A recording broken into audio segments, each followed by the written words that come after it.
بسم الله الرحمن الرحيم يا بني إسرائيل اذكروا نعمتي التي أنعمت عليكم وأني فضلتكم على العالمين واتقوا يوما لا تجزي نفس عن نفس شيئا ولا يقبل منها شفاعة ولا يؤخذ منها عدل ولا هم ينصرون وإذ نجيناكم من آل فرعون يسومونكم سوء العذاب يذبحون أبناءكم ويستحيون نساءكم وفي ذلكم بلاء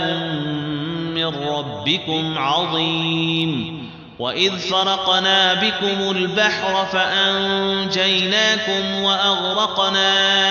آل فرعون وأنتم تنظرون وإذ واعدنا موسى 40 ليلة ثم اتخذتم العجل من بعده وأنتم ظالمون ثم عفونا عنكم من بعد ذلك لعلكم تشكرون وإذ آتينا موسى الكتاب والفرقان لعلكم تهتدون وإذ قال موسى لقومه يا قوم إنكم ظلمتم أنفسكم باتخاذكم العجل فتوبوا إلى بارئكم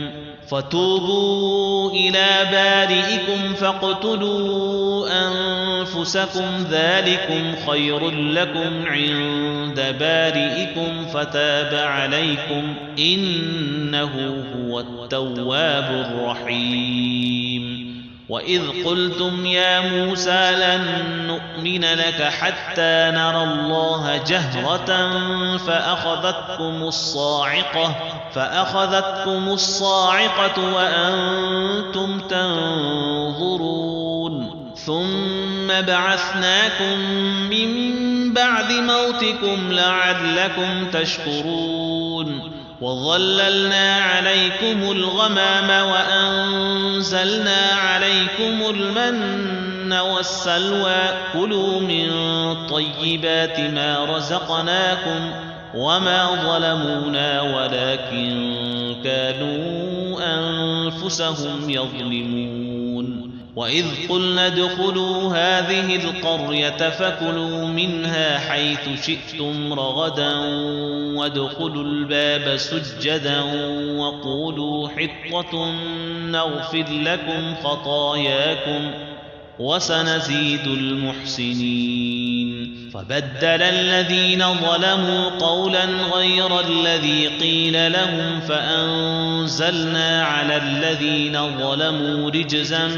من السماء بما كانوا يفسقون وإذ استسقى موسى لقومه فقلنا اضرب بعصاك الحجر فانفجرت منه 12 عينا قد علم كل أناس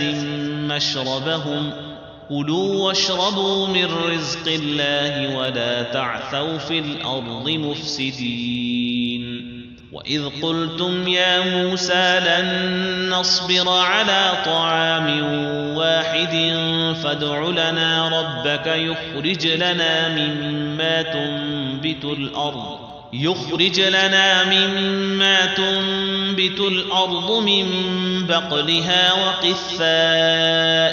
وفومها وعدسها وبصلها قال أتستبدلون الذي هو أدنى بالذي هو خير